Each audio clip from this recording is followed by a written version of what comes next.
Assalamualaikum warahmatullahi wabarakatuh. Jumpa lagi di channel kita di Plants Creator 354. Jangan lupa subscribe, like, dan komen-komennya serta share-nya supaya bisa berbagi manfaat untuk semua. Dan di konten kali ini melanjutkan konten yang kemarin.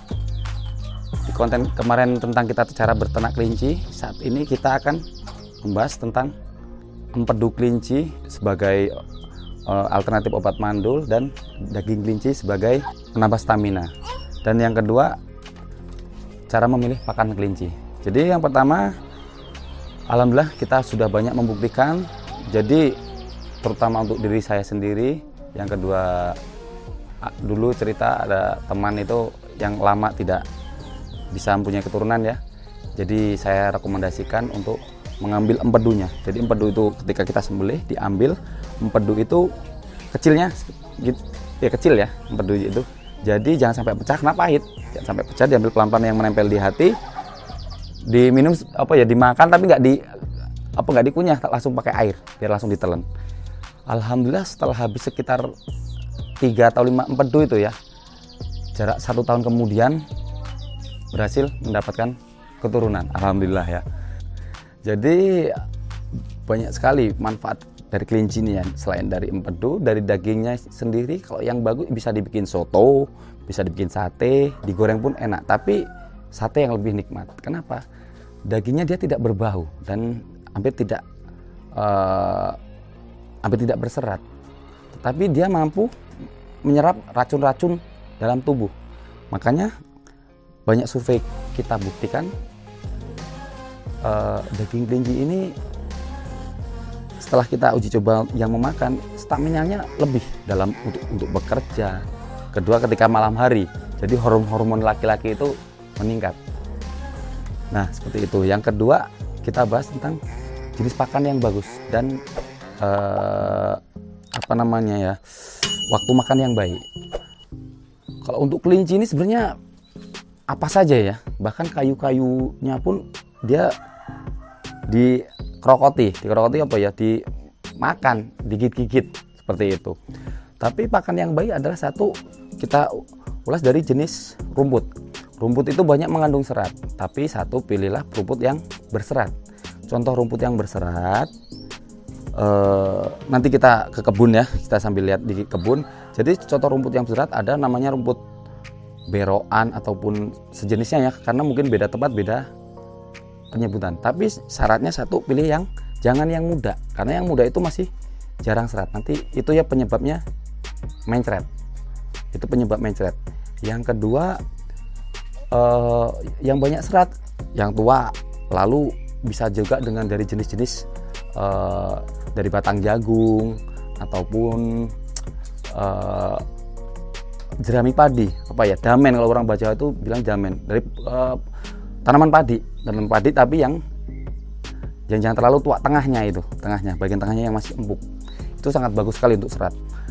Dan tapi kalau dengan serat sendiri itu kurang, kita boros ya, ataupun kita mungkin repot, karena kelinci ini kalau malam makan berapapun habis, dia dimakan, habis makan kencing buang kotoran, makan kencing buang kotoran. Tapi kandungan gizi di rumput itu sendiri sangat kecil. Ibaratnya kita nasinya. Jadi harus ada makanan pendukung. Apa makanan pendukungnya? Makanan pendukungnya satu, yang mengandung lemak seperti ini. Ini ampas tahu. Cari yang masih baru, yang masih wangi. Jangan yang sudah lama, yang masih baru, yang masih wangi. Satu kelinci jika anakan itu jangan terlalu banyak, ini bikin gemuk, lemaknya terlalu banyak. Kalau terlalu banyak ini, satu, selain bikin gemuk, kedua rawan mencret ya. Jadi kalau untuk anakan cukup segini, sehari 2 kali, pagi dan sore, dan diselangi dengan rumput secukupnya, jangan terlalu banyak, sedikit saja. Dan jika malam hari, berikan 2 kali dosisnya. Jadi sehari 3 kali ya, pagi segini, sore, dan malam hari. Tapi malam hari yang banyak. Yang kedua, selingi juga dengan rumput yang berserat tinggi. Kenapa? Sebenarnya kelinci itu tidak perlu terlalu banyak makan. Yang penting dia cukup untuk lemak sama seratnya. Serat untuk mengikat lemak biar dia sehat. kotorannya tidak banyak dan wangi. Dan fungsi tahu ini untuk lemaknya biar dia tetap sehat, gemuk, dan mengeluarkan minyak di bulunya, jadi nggak gampang kotor, jadi mengkilat sehat.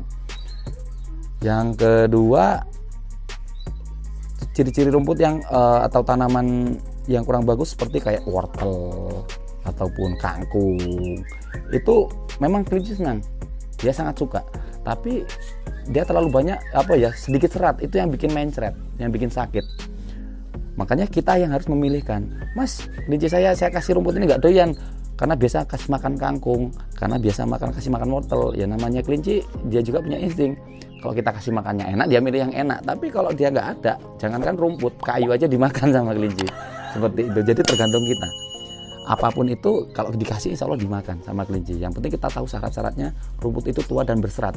Contoh rumput-rumput tua itu yang ulet, dalamnya ada semacam urat-uratnya seperti itu. Tapi kalau yang enggak, yang minim serat seperti wortel itu hampir nggak ada serat wortel itu. Makanya kalau wortel dikasih sama ampas tahu ini bisa mencret 3-4 hari, bisa mencret. Kalau nggak dirubah, nggak disuntik atau nggak diobati bisa mati karena kekurangan cairan. Dan kangkung itu sendiri mengandung zat adiktif, maksudnya bikin malas. Kelinci itu nanti malas gerak. Kita aja kalau kebanyakan kangkung ngantuk ya, sama juga kelinci juga berefek seperti itu.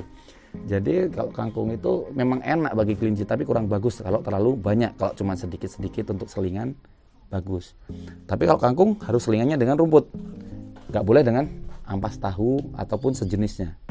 Karena ketika kita memberikan lemak, makanan yang berlemak tinggi harus disertai dengan serat yang tinggi untuk mengikat. Hampir sama konsepnya seperti manusia. Makanya terkadang kelinci ini sering dijadikan percobaan karena banyak kesamaan dengan manusia ya, hampir banyak kesamaan. Dan untuk rumputnya sendiri seperti alam, mari kita jalan-jalan ke kebun.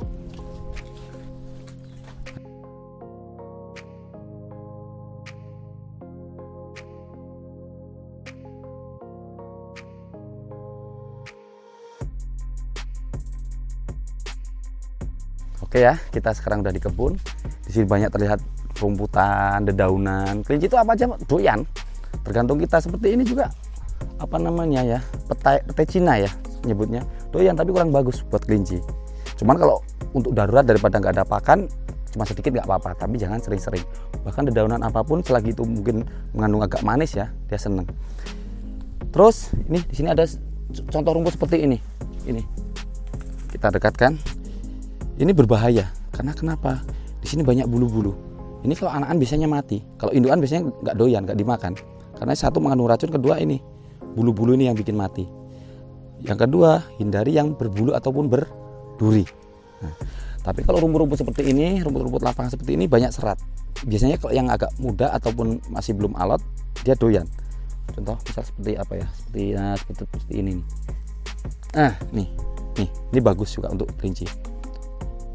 Yang sedang ya, yang jangan yang terlalu muda, jangan yang nggak usah yang tua. Satu ini. Yang kedua, kita bisa lihat di sini banyak rumput juga. Rumput seperti ini juga harus dihindari. Banyak mengandung banyak terdapat bulu-bulunya. Itu kalau untuk anak-anak kelinci itu masih belum punya insting, belum punya pengalaman. Kalau dikasih, indukannya nggak mau makan, tapi pejantannya induknya makan, anaknya makan. Jadi kalau makan ini biasanya mati kelinci itu. Yang bagus yang seperti ini, kalau di sini bisa nyebutnya berokan. Cari yang sudah keluar bunga seperti ini. Pertanda dia sudah cukup, nggak terlalu muda, tapi tidak terlalu tua, masih sedang. Tapi berbeda dengan yang masih seperti ini. Ini masih dari batang pun kelihatan, dia belum begitu pekat. Jadi seperti ini yang bikin mencret. Kalau terlalu banyak bisa mencret. Seratnya kurang bagus. Tapi saya rekomendasikan yang banyak serat itu bisa kita seling hari ini rumput dengan ampas tahu ataupun dengan tanaman padi, damen kalau orang Jawa bilang itu, atau dengan pohon-pohon jagung yang masih jangan terlalu muda ya, yang sedang. Oke sobat, seperti itu tipsnya dalam memilih pakan kelinci. Semoga bermanfaat. Harapannya dari hobi bisa mendatangkan rezeki, bisa dan banyak manfaat lainnya yang bisa diambil dari hobi ini.